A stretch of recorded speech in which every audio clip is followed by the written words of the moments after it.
Everyone, good afternoon and goedemiddag.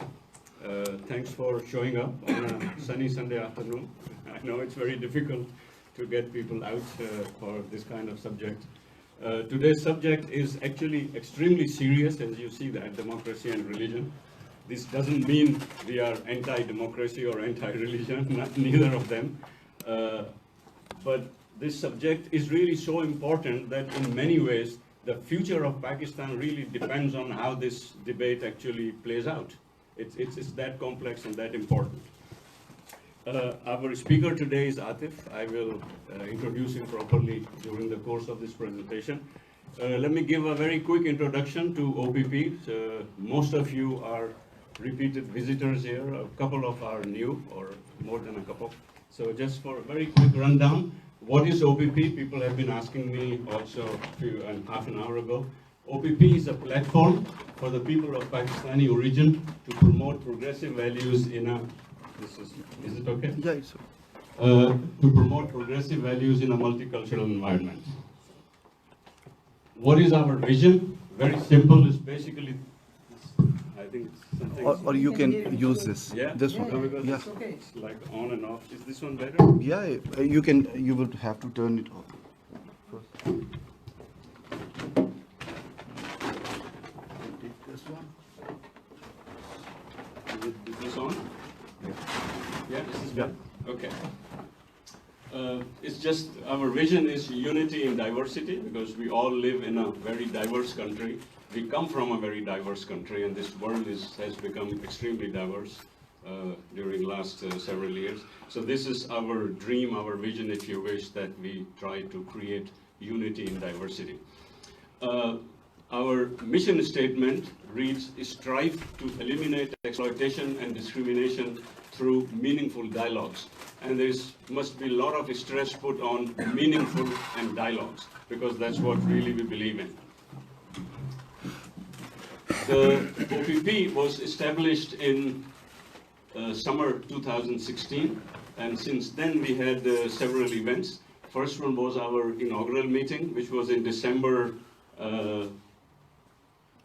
2016. Our first program or event was on bridging the generation gap, followed by Pakistan in search of an identity, then Pakistanis in the Netherlands, their identities and expectations. We had contradictory choices, minorities in Pakistan and Pakistanis as minorities in Europe. Then we had NGOs, we had annual meeting and review. And by the way, we are going to have our second annual review meeting in December, coming December. And we will send obviously invitations to you guys so you can participate in that. The purpose of annual meeting is always to review our progress, our mistakes, our achievements of the previous year, and to plan the strategy for the coming year. So we will very much appreciate if you guys can attend. It will be a proper meeting. It's not an event where everyone participates in shaping the OPP's strategy for the future. Then we had an event on enforced disappearances, integration of Pakistani women in that society, a very successful event. About 80 women attended that, and it was really brilliant to see that kind of participation from women especially. Then we had one on media. Last one was dilemma or opportunity, the dilemma or opportunity which is faced by our youth while living in Europe. Coming back to today's I will give you a brief introduction on this subject, and then Atif will come to enlighten us with his views and with his thoughts. And then we will have a question and session answer.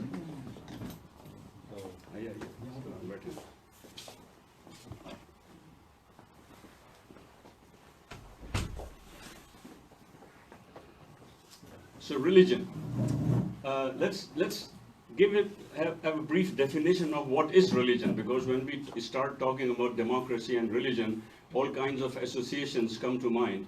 And I've just taken one definition, which is like a universal definition, and most of the people agree with that. Not everyone, obviously, everyone will never agree with anything, but most of them agree with this. And it reads as follows: a comprehensive worldview or a metaphysical moral vision that is accepted as binding because it is held to be in itself basically true and just, even if all dimensions of it cannot be either fully confirmed or refuted. So what it basically means is that everyone who believes in any religion, or every believer, his or her religion is unquestionably superior and unquestionably the absolute truth. And this is where actually the whole debate starts, because no believer of any religion believes that his or her religion is not the absolute truth.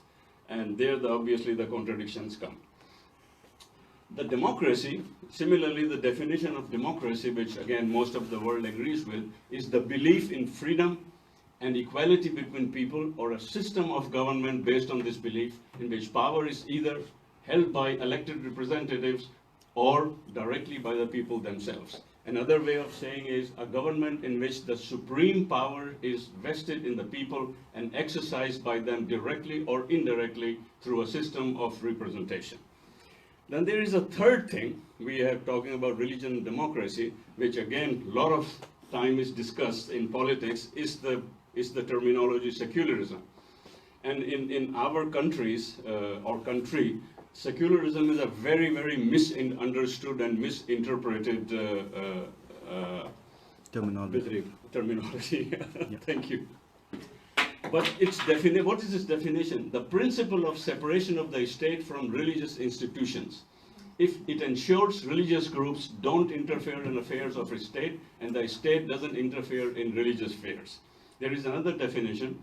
In a secular democracy, all citizens are equal before the law and parliament. No religious or political affiliation gives advantages or disadvantages, and religious believers are citizens with the same rights and same obligations as everyone else or anyone else. Now, because the state has no religion, it is neutral towards every person and every religion, because once the minute a state has a religion, the state is drawing a line that this is our religion, and everyone who is outside this my religion is not one of us. So you create a division by saying that the state has a religion. People who run a state, persons who run a state institution, they can have their own religion, they can have their different religions. But a state as an institution, there is a separation according to definition of secularism. That is a very interesting chart. I have a source written here, people who are interested in finding out more about this, the background, how the research was conducted, who did it. And I think this research is now conducted every year since 2014 by an established institution called Berkeley Institute. In blue, you see the countries without a state religion, and in red, you see countries with a state religion, and then there are few gray areas where countries haven't properly defined, or the state or the constitution does not properly define the state's relation with the religion. So if you look at that, we don't need to go through it by country, but if you just give it a broad look and overview, you see that the most of the world is blue. And we see the red areas, which are basically Middle East and North of Africa, where states have religion, and then you see some countries there, New Guinea, Mali, which have some gray area, and then you have Papua New Guinea, also a gray area. So we have some, but this is very interesting to see how the world actually, or in the world, how religion and democracy or state religion actually plays out.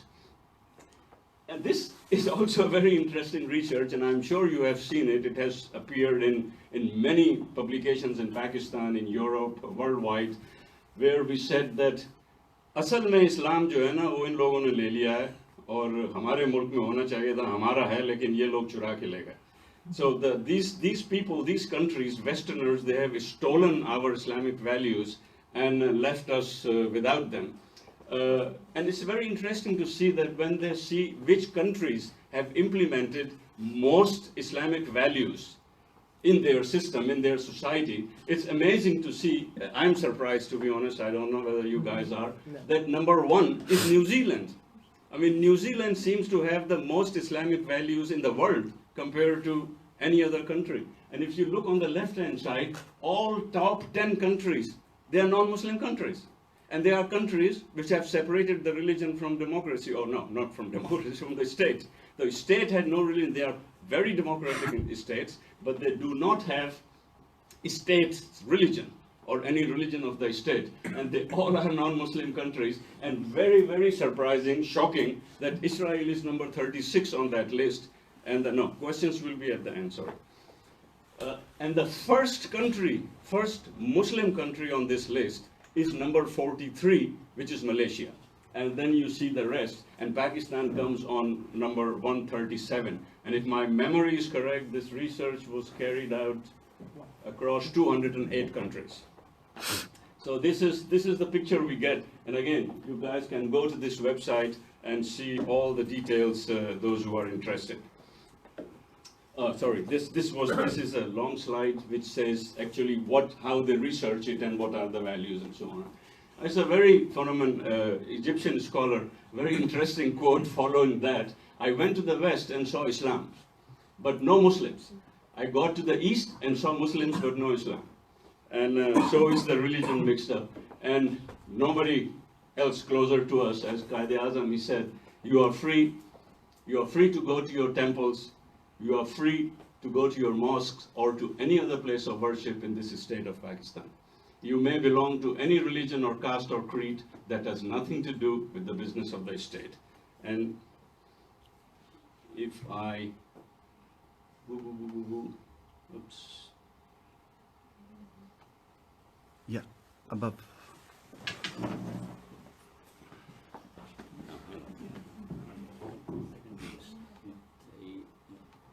आप देखेंगे कि वक्त गुजरने के साथ साथ हिंदू नहीं रहेंगे. Oh. That was okay. Yeah, that was okay. I played like this. आप देखेंगे कि वक्त गुजरने के साथ साथ हिंदू नहीं रहेंगे और मुसलमान नहीं रहेंगे.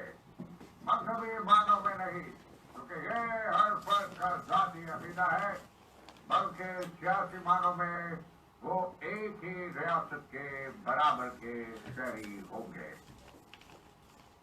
So I think this doesn't need any further explanation. Okay, there we go. And then I think also an important aspect that Pakistan is a signatory of the Universal Declaration of Human Rights, briefly called UDHR. And you decide for yourself whether Pakistan is living by this declaration or not, which they have signed. And it says everyone has the right to freedom of thought, conscience, and religion. This right includes freedom to change his religion or belief, and freedom either alone or in community with others and in public or private, to manifest his religion or belief in teaching, practice, worship, and observance. So this is what Pakistan actually has signed. Now, back to our topic and to Atif Tauqueer. ज़मीन दश्त यार पे हवाए संग वक्त थी, कोई निशान देर तक पड़ा मिला नहीं मिला. So please welcome Atif Tauqueer. He is a poet, he is a writer, he is a researcher, he is a journalist, he is much more, but he loves to be called poet. That's right? Absolutely. Okay, that's what he takes most pride in. He's a brilliant poet, and we are really very happy and lucky to have him here today. On a Sunday, he came with the young Atif and his wife. He was born in Jhelum. There is another gentleman who was born in Jhelum. There it is. Oh, you was born in, her parents come from Jhelum. And he's living in Germany for the last 10 years. He has researched in Pakistan national security narrative. He has been associated with various radio and TV channels, and now he's working with Deutsche Welle in Germany. His poetry collection, Rad, is in publication, and his another book in English. Is it God of Gapes? Not God grapes. of God of the Gaps. Not Gaps. grapes, I thought. Yeah, Somebody mistyped. Yeah, Oh. you know. That book is underway. So he will enlighten us with his thoughts on this subject, and after that we will have a short break, and then we will have a question and answer session. for question and answer session, you all know there has to be some discipline, and I beg you to be very brief, to the point. Don't give long opinions. Please stick to the questions so more people have the time to ask questions, because we get complaints, time nahi mila, discussion ka time bahut kam tha. So we have allowed more time this time for discussion, but please be brief and to the point, and ask as many questions you want, whatever you want.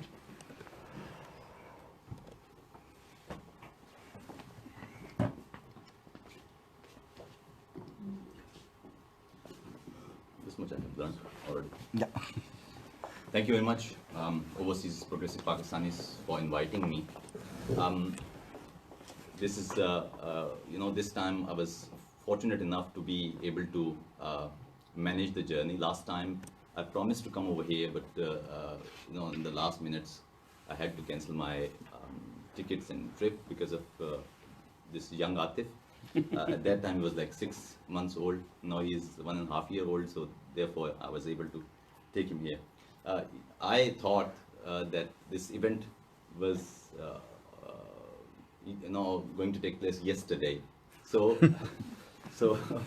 I yesterday, early morning I left Bonn, and absolutely at 2 o'clock I was here. And then I realized that, oops, and in fact, many of my family members, they told me that, today it's not, and I said, no, it's today. And I was trying to convince them. Anyways, thank you very much for inviting me. I usually visit the social media pages of Overseas Progressive Pakistanis. Such a wonderful work you guys are doing, because it's important. What I, as a media researcher, think that one thing we are missing in our society, and that is the dialogue. Unless we don't reclaim the space for discussion, a society cannot survive without discussion, and especially on the sensitive topics. Unfortunately, what we have seen over the last few decades, that the space for discussion, and especially about the sensitive and serious topics, is not anymore, or it's not existing anymore. We are trying to run the whole society on one single narrative, and that is the problem. We don't discuss things. The topic that we have today, it's very interesting. I was just speaking about that, and especially it reminded me a discussion with my teacher once, and that is that if you see people in Pakistan, these two words, religion and politics and democracy, somehow, I think this is the most discussed thing in our society. Two Pakistanis sit together and they have nothing else to speak about. They will not talk about psychology, they will not talk about science, they will not talk about cosmology, they will not talk about quantum mechanics, they will not talk about the new economic systems, computing. They will talk about religion or politics. Why? And answer is that these are the two things that we are exposed the most. We have our knowledge based upon television, our social structure, our syllabus, and our society. And that's why the knowledge that we have about the topics, about the subjects and disciplines, it actually is limited to these two disciplines actually. But the problem with these two disciplines is that you can talk about them when you have vast knowledge. Unfortunately, we have very limited knowledge, and yet we try to discuss that. And certainly, we treat politics as religion as well. We are certain about our ideas, and we are not open about discussion. I think that what I believe, the party that I support, the leader that I follow, is the absolute great one. And this leader or party should not be questioned. Whether you like PMLN or PTI or PPP or whatever, you will not give a space for questioning. And this is very dangerous. Why? Because in this case, you are also trying this discipline, which has, at least in our society, some space for discussion. You are also limiting the space. So I would just try to to focus on the on Europe, because Europe is a wonderful example of this evolution, where once we had a very strong church, and then later we saw a huge evolution from church-controlled society towards a secular society. And as you have seen in one of the slides here, that these countries where you see most Islamic values or Islamic norms, they are super secular countries, very secular. But I would say that let us have a bird view angle. And by the way, religion and politics is not my area of research. Politics, somehow you can say, because I had my research thesis on Pakistan's national security narrative. But religion is not my area. So I would speak about religion as an ordinary person, as a writer who loves reading books. Of course, I've studied different religions, but this was not academically I studied. I studied because of my hobby, because I read a lot of books. So we have religion and we have politics and democracy. Now here, I would just request you guys to just change the word religion with idea, and politics or democracy with another idea.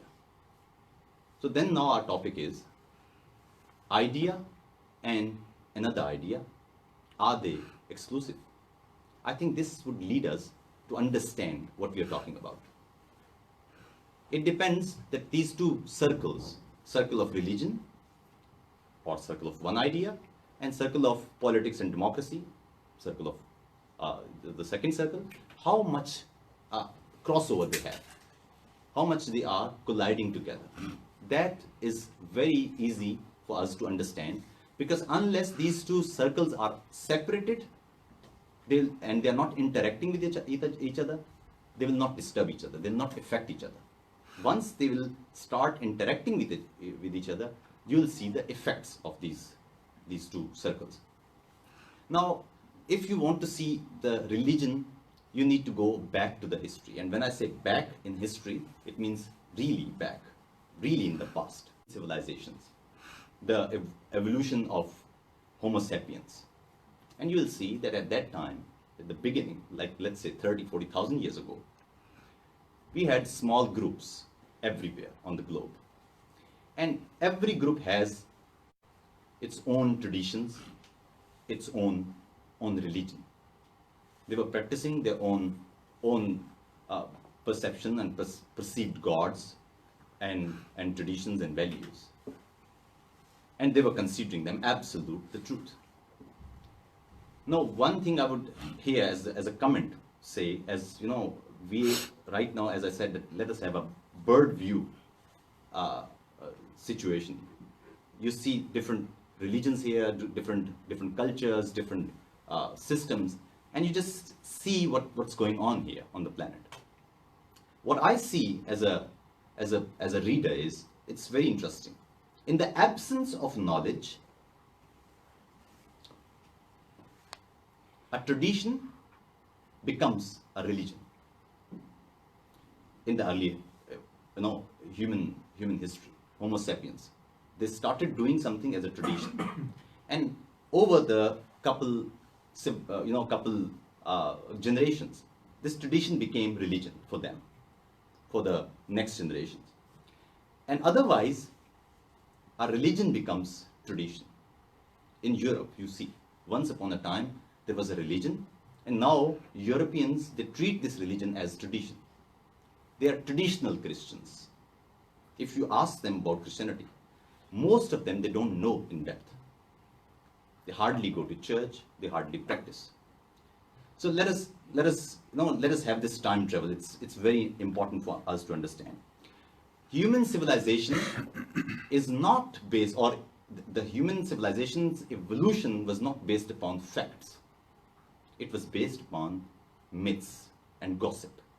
Even now, if you sit together, most of the time you don't speak about the facts. You speak about the general things. You do gossip. And this story making, storytelling was so interesting that new traditions and new norms and customs started taking place in those, 35, 40 or 50,000 years ago, when we had very limited amount of Homo sapiens here. We have, in Europe, we have Neanderthals, and in East Asia and other places we had Homo erectus and other species of Homo gene. But this was how it was. And then we see that that this groups, they were sitting together, they were making, they were having chit chats, non-factual things, mostly fictions, stories, having their own perceptions, and then these perceptions, sometimes they were accepted. Because this universe is so complex, people need to know the answers. So what they were doing, they were saying things, and in some cases, they were having some kind of symbolic or natural responses which made them understand that this is correct. So it became tradition. So these myths became tradition, and these myths are so important in our human evolution that even modern human evolution or modern human civilization has these kind of myths. Democracy is a myth. It's just an idea. Secularism is a myth. It's also an idea. What actually secularism is? It's an evolved idea over the centuries. We learned from the experiences. We thought that this is better. This works better. All ideas, what we have practiced, what we have experienced, they were based upon one single norm. And that was that naturally we cannot see any larger species to form a group more than 150 individuals. Once 150 is kind of a crucial number. Once you cross that, you'll have fights, you'll have migration, you'll have a hierarchical problem. You cannot sustain the group. Therefore, you need myth. National security is a myth. Nation state is a myth. You create a border and you call people that this is your country. Your country is the greatest country. Save it. I mean, you're humans. This is your planet. Just because this line which actually never, which does not exist actually, factually, you call it a fact, which is a myth. Few hundred years ago, these lines were very different. But now, for today, our generation, consider them as like kind of a religion. For them, it's kind of a religion. They don't question this. And that is a very interesting thing. If you go back now, so in the past we saw that for farming, because at that time we wanted to have more control over food chain, so we wanted to have big groups, and for these groups we created myths. These myths, including the God and perceptions and others. Now you need to understand that over the centuries we have learned that there are two kinds of knowledge. One is what we speak to the universe. How we speak to the universe. Whatever we tell the universe. It was one kind of knowledge. And the other kind of knowledge is what we have recently explored. And that was to listen to the universe. Because when you listen to the universe, it comes with the evidences, it comes with maths, it tells you a lot of things. So your perception about the universe could be wrong. But when universe speaks to you, that's somehow correct. Why? Because you can verify that with other evidences. So this is the evolution what we have seen over the centuries. That's how ideas evolved. And this idea of religion from different groups, it became more and more sophisticated.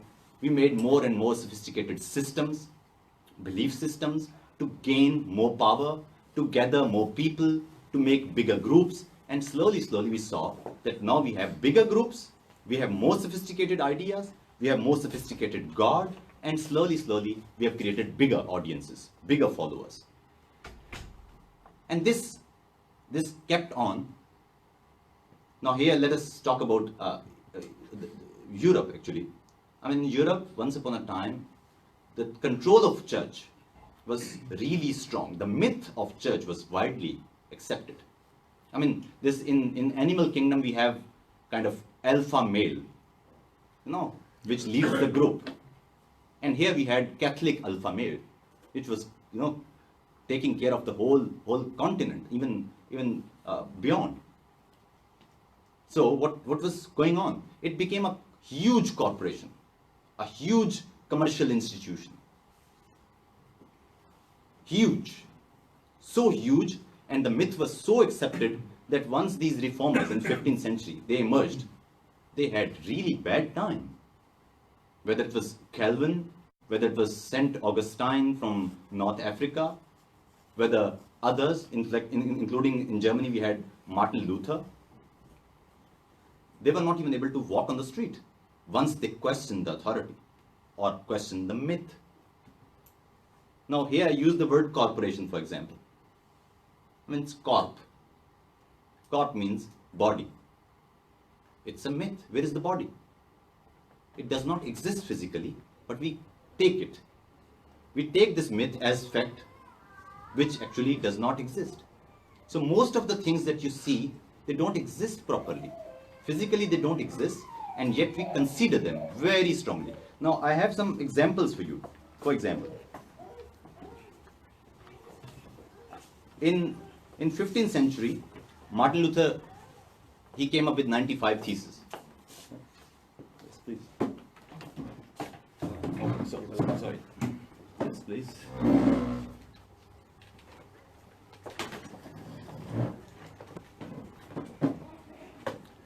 And at that time, church was involved in indulgence.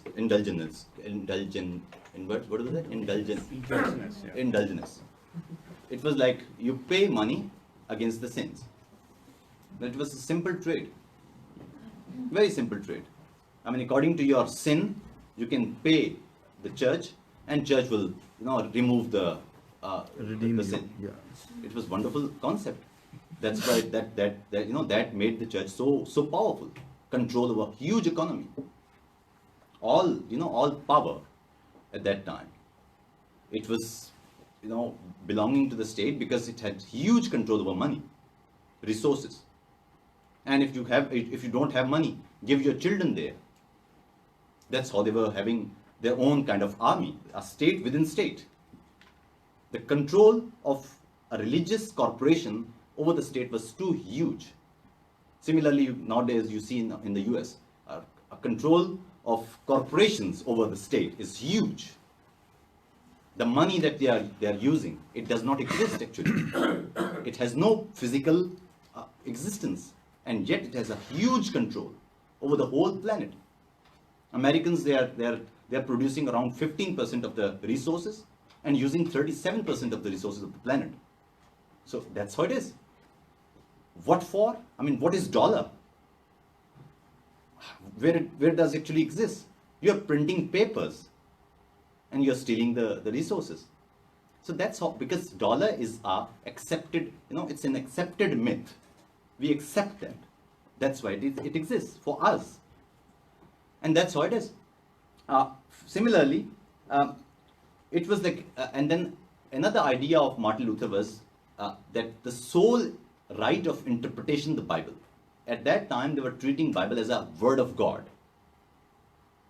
So, word of God was interpreted by the church, and they had sole right. They questioned this authority. They said that people, ordinary Christians, and all, by the way, these all reformers, they were absolutely faithful Christians. You need to understand that religion has two basic parts. As I said, that there are two circles. The circle of religion does not interact with the circle of politics as long as it is the circle of faith. Faith is faith. Faith is a connection between an individual and creator. It's its own accepted myth. It has nothing to do with politics. I believe in God, I don't believe in God. That's my personal issue. The second part of the religion is stories.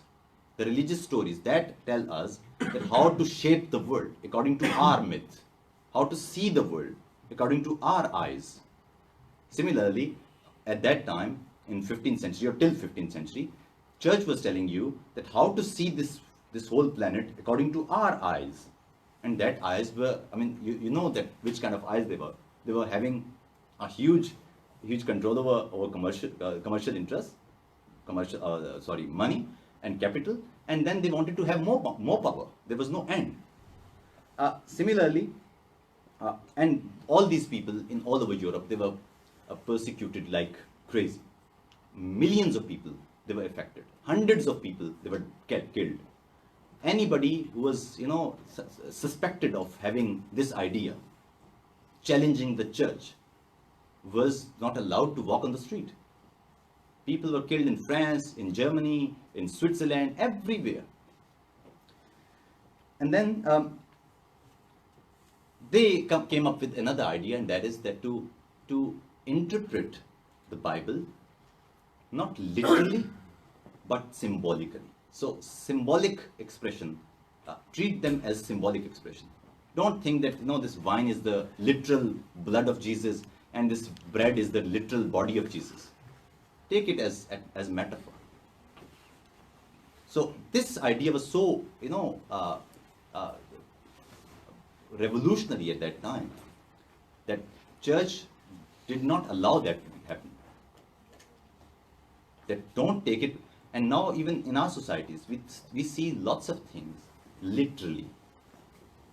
Of course, religious books, they have huge dependency on the language. We need to understand the language. Language is one of the most crucial contract among humans, which is the most underestimated and most underrated agreement. Now I'm speaking to you. I have thoughts in my mind. I'm converting these thoughts or coding these thoughts into sound. You are hearing them, you are decoding them and creating the thought. In this process, of course, there is a huge generation loss. I have thought something else and I'm delivering something else and you're receiving something else. However, this is so important for the human civilization and evolution that if you see in the past, the first evidence that we received that whether this was Homo sapien or not is that in the caves which Homo sapiens used, you see the pictures there, the depiction of different ideas. There we see that there were Homo sapiens living here. It's a part of our culture from beginning that we express things. Initially, these pictures or these expressions, they were very raw.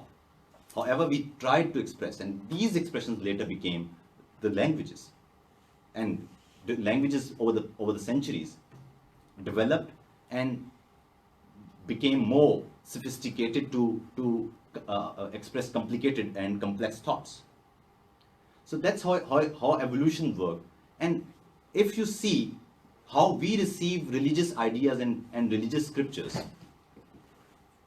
it's up to you whether you take them literal words or you take them symbolic words. You can take the message from there, or you can just see how and what it was written.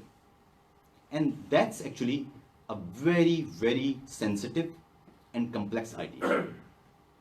In Christianity, we had a central body, church or pope.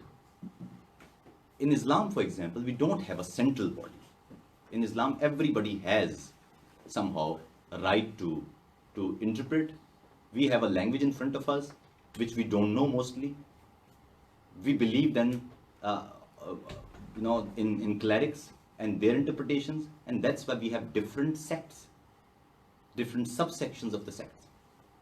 We have more division. Because the language is there, we know that we have to understand that literally, no symbolic expression, whether it's Adam and Eve, whether it's Pharaoh, whether it's Moses, whether it's Metroid, we have to treat them as literal words, literal stories, We don't take any symbolic message from there. We don't see the sense behind that, and we take them as it is. And result is that everybody takes a different message. Because don't take language for granted. It's very sensitive. Now I'm speaking to you in English language, and we are agreed about on each and every article of this language. What I'll tell you, you know each and every word's meaning. We agreed on that. That's why we have communication. If we'll not be able to agree on articles of this language, we'll not be able to communicate. So this communication is happening because we agreed. We agreed on this, language, and it's each and every word's article. So this was, and then in the end, I would like to leave up to you guys. Which is very important message. Mechanically, if you see, it was limiting the interaction or collision of circle of religion and socio-political life of the people. If you have a faith and you have or faith or stories, and you have other stories of democracy or secularism or communism or others, until they're not interacting with each other, you'll have a functioning relationship between them. Once they started interacting, we need to see how much this interaction is, how strong this collision is. And now the question whether they can be exclusive or not, it depends.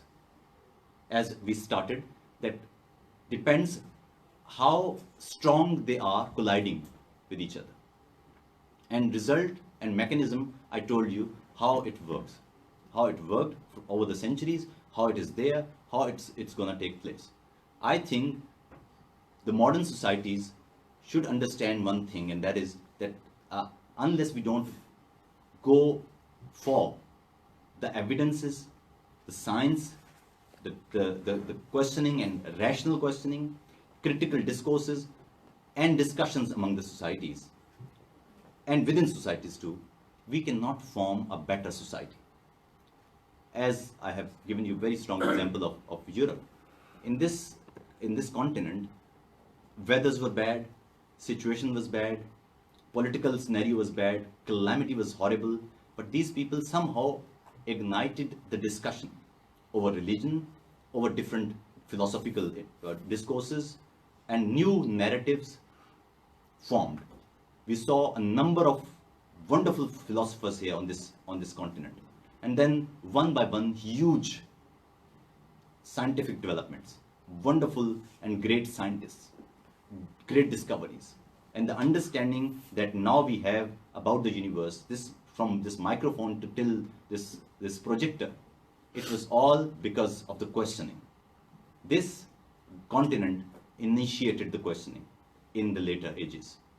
And we saw within centuries, the whole environment of this continent was changed. As long as you're talking about the free speech or idea of free speech, and especially the Universal Charter of Human Rights, we need to understand that even United Nations Declaration of Human Rights itself has some problems.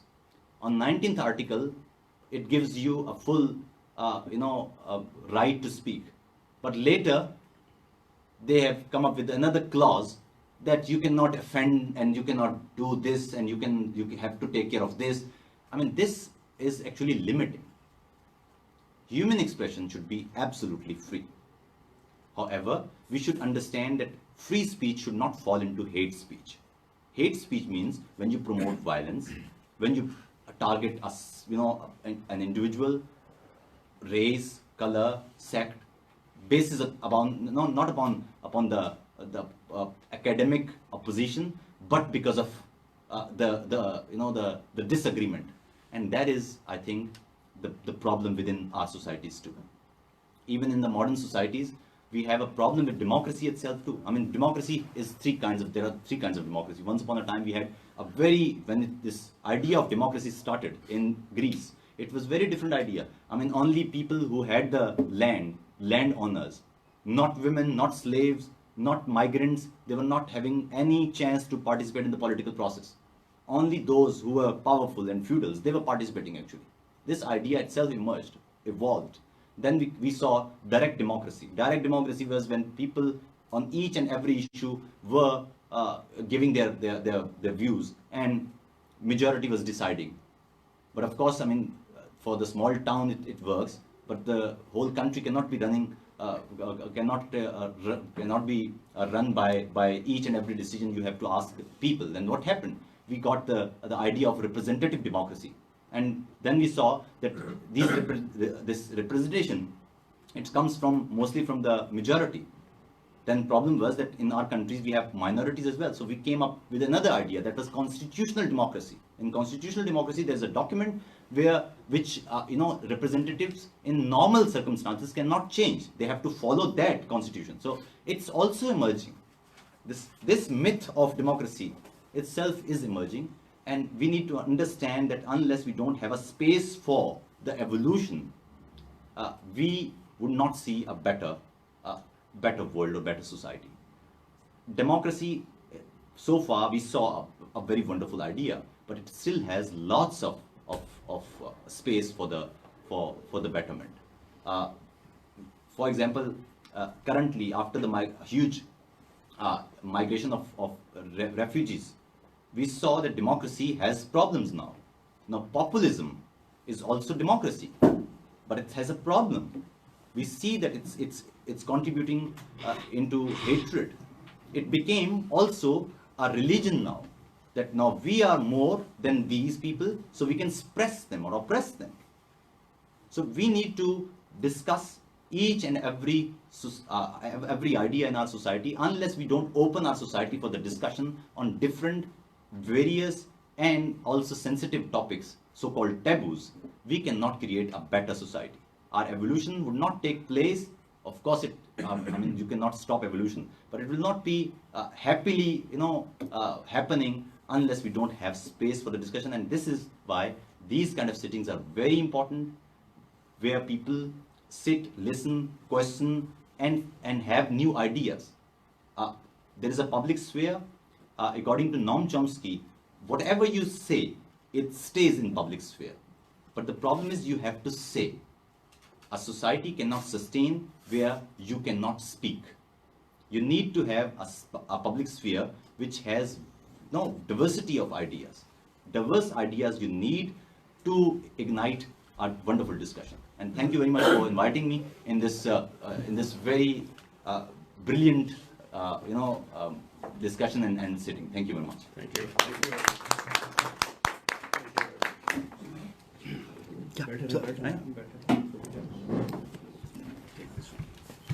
Just slightly. Turn it off. Thank you very much, Atif. This was brilliant, very interesting thoughts, and I think it has obviously started a thought process in everyone's mind. It did in my mind. So thank you very much. And I think the way you ended, this is precisely what OPP platform is about. This is precisely. Come here together with contradictory views, with new ideas, we disagree with each other, agree with each other, ask complex and difficult questions, try to find answers together, and disagreement is absolutely nothing wrong with it. We are agreed to disagree. Yeah, that's perfect. And I think also about evolution, if we always do what we always did, we wouldn't have made any invention. We would have been still living in caves, still painting those pictures, and we evolved to this stage because we always thought it can be better, it can be different. We kept on challenging ourselves, and we kept on moving our own boundaries and our own borders, and this is what made human being what human being is today. As we move on, so before we start question and answer session, get yourself something to drink, something to nibble on, and then we will start question and answer It's also very session. important for evolution. Oh yeah, of course, some calories, some